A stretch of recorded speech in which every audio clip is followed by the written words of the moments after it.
The African Union, that's the AU, has commented on the political situation in Ethiopia almost a week after a state of emergency was imposed by the government.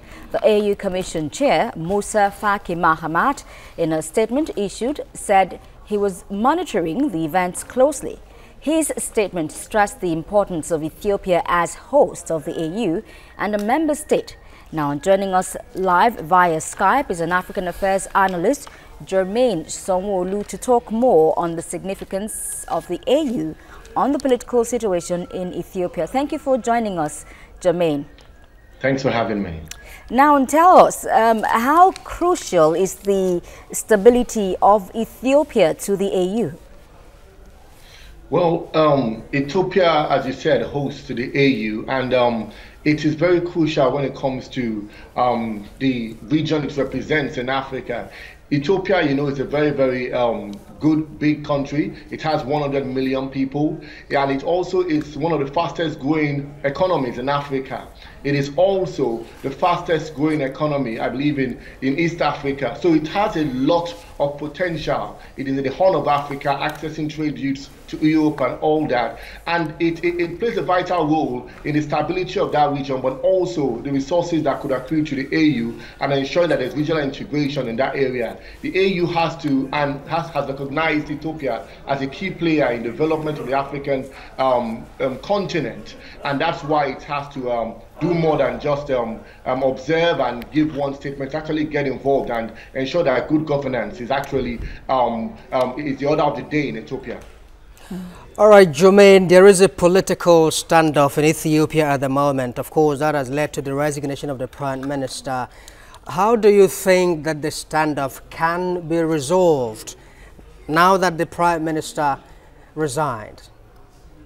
Wow, that's going to be a very difficult one for them to actually deal with in Ethiopia.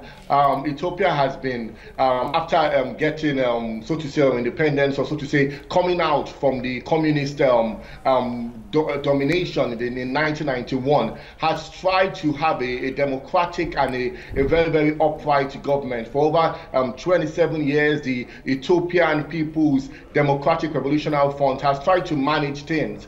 But as it's going on right now, what we are seeing is whereby a minority is actually ruling the majority. The minority Tigrayan tribe, which represents 6% of the population, is actually controlling key things such as security, the economy, and politics of the nation. And what is causing this standoff right now is that the majority groups, such as the Omarians and the Arahams, actually saying, you know what, we want to get power. So who is going to actually, how will they resolve this matter? It's kind of really hard, because the youth, which represent which are aged under 30, which represents 71% of the people of Ethiopia, are crying out for democratic change. They are saying they don't want the past, they want a new kind of government. People are suggesting that there will be a kind of like a totally new set of people coming in to take over the government, or the deputy of the former president, prime minister, who just resigned, will actually take over, because he is from the Omarian tribe, and also they will get someone from the Araham tribe.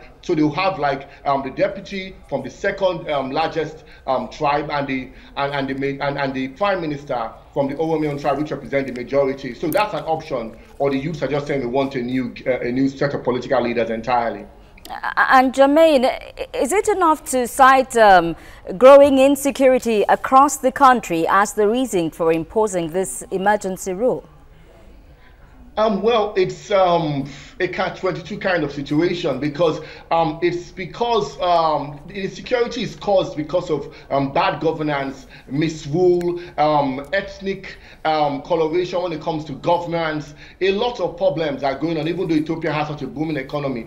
The instability, you know that they had the largest protest that they had in 25 years in 2015, and the instability was caused because of the death of the former president President Zenawi, Prime Minister Zenawi. So what is going on right now is just a very, very delicate situation. The youths have found out that the only way they can bring about change in their country is to go on massive protests. And this massive protest started in the Omarion tribe in October 2015, and the Araham tribe also stood up in 2015 November, and they continued. So the instability is just a reflection, or how would I put it? It's a reaction to the bad governance in the country. If they can fix the governance issue, then the insecurity will come down and there will be peace. And this emergency rule, remember last year they had 10 months. Now they want to impose 6 months. All right, Jermaine. All right, Jermaine, there is an interesting part to the Ethiopian history.